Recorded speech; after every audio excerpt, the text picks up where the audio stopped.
Welcome back, thrill seekers, to the Mid9M YouTube channel. If you're ready for a heart-pounding tale that'll keep you on the edge of your seat, you've come to the right place. Before we dive in, make sure to hit that subscribe button and ring the notification bell so you don't miss any of our spine-chilling stories.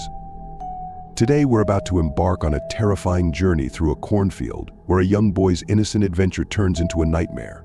Picture this endless rows of corn, an injured child, and an unseen predator closing in. Will he escape, or will the silence of the field be broken by a final, desperate cry? Grab your blankets, turn down the lights, and prepare yourself for a story that'll have you checking over your shoulder. Don't forget to like and share this video if you enjoy our content. Now let's begin our tale of terror. He had stopped running, but only because he couldn't run anymore. His foot had hit a stalk at just the perfect angle to leave him face first in the dry dirt that tore through his shirt, bloodied his elbows, and sprained his right ankle. He had found himself completely immobilized. He'd tried twice to get back onto his feet, but there was no way. He'd heard the disgusting pop when he fell. He'd rolled his ankle, and in a bad way. He was too young to know exactly what had happened, but he was old enough to know it wasn't good. Both times he had attempted to get up, and both times he had fallen with a whimper of pain. He pulled his foot towards him with considerable effort, just to get a closer look at it. To his dismay, it had already turned a deeper red in color. There was no way he was going any further, but he had to. His leg was nothing but a momentary distraction from the unfortunate situation he was in. It only took a single howl for him to remember. It was still coming. He shot his glance upwards, back the way he'd come down the row of endless corn. Down at the ground level, he could see quite a ways, and to his excitement he saw nothing. Only the rows and rows of corn greeted his gaze. He couldn't hear anything either. The crows had stopped their incessant caws, and the silence should have filled him with a comfort. It did, for a moment. He wondered if maybe he'd imagined the call. Maybe it wasn't coming.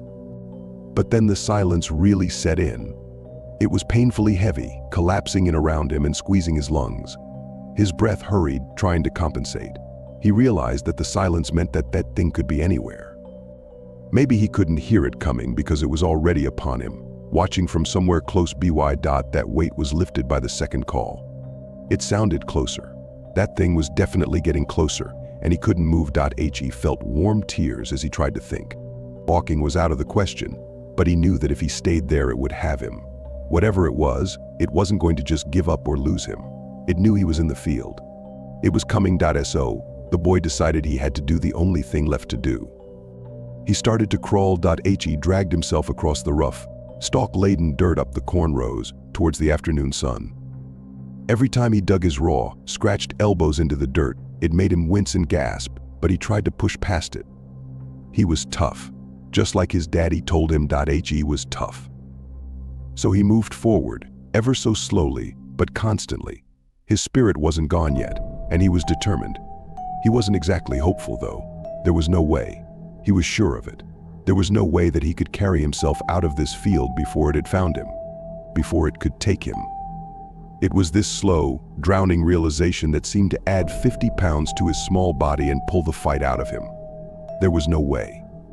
And as he began to weep, he heard it. A rustling from the distance behind him, only audible because of the dead silence in the air. At first he thought it was something small. A bird, a light breeze, anything that wasn't the thing. But of course it wasn't the wind. It wasn't a bird. Something was moving through the corn stalks, and fast. He turned unwillingly, and he lay there. For the longest time, seconds in reality but minutes in his racing mind, he watched. The row remained as it was. Empty. Nothing to be seen. As it should be. The foot came out of nowhere. He'd blinked right as it emerged from the row to his left, more than 70 yards away. It had emerged, and then, before the boy knew it, it had propelled the slender, black thing sideways across the row. It took about 10 seconds before he saw it ruin his view again, this time one more row forward, one row closer. It was moving towards him, sweeping side to side. There was no hiding from it, and the boy knew it. The boy, finally freed from his fear, noticed that a small, rogue batch of corn grew a little thicker to his left across one of the columns. perhaps, just perhaps, he would be less noticeable there. At least, that's what his frightened mind told him. The corn had to help, because it couldn't possibly hurt. The child moved his body into the small patch, and there he could only ball up and prepare.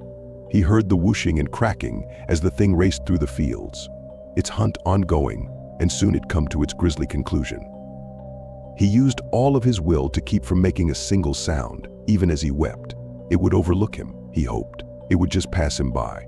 He bit his lip and wished he could wake up. Then it happened. The boy heard him, and his eyes widened, but this time it was in astonishment and disbelief.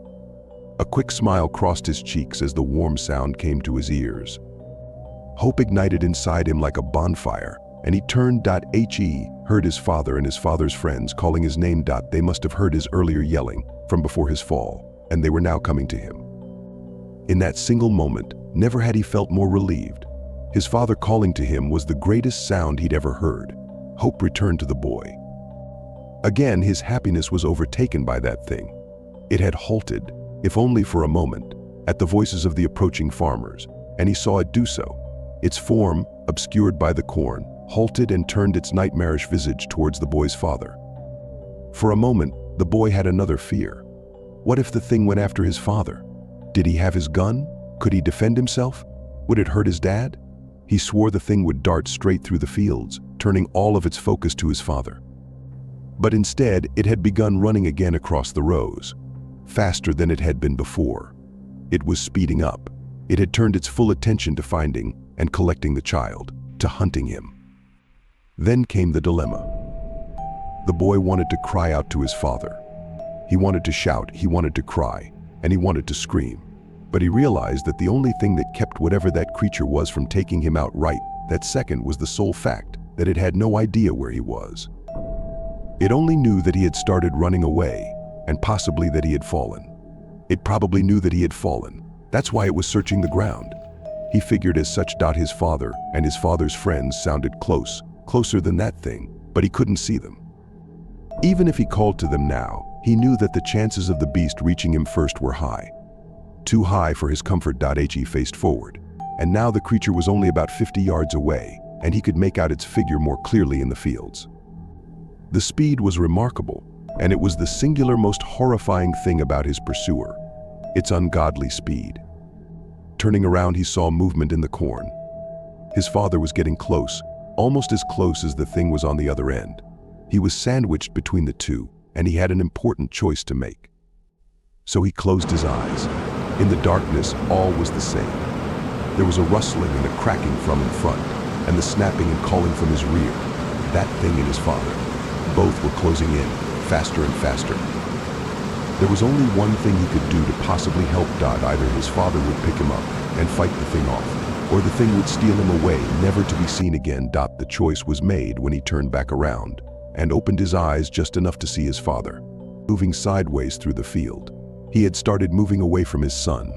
His heart sank when his father disappeared from view, and the creature still came closer. He could only mouth no, no, no as his father, and his hope faded from sight. That thing, however, was still coming at him. His fate was sealed. The boy closed his eyes. He knew it would happen. The whooshing from in front was nearly upon him, and his father's grew slightly fainter. He clenched his teeth. There was the final irrational thought that maybe it would miss him. Maybe it would.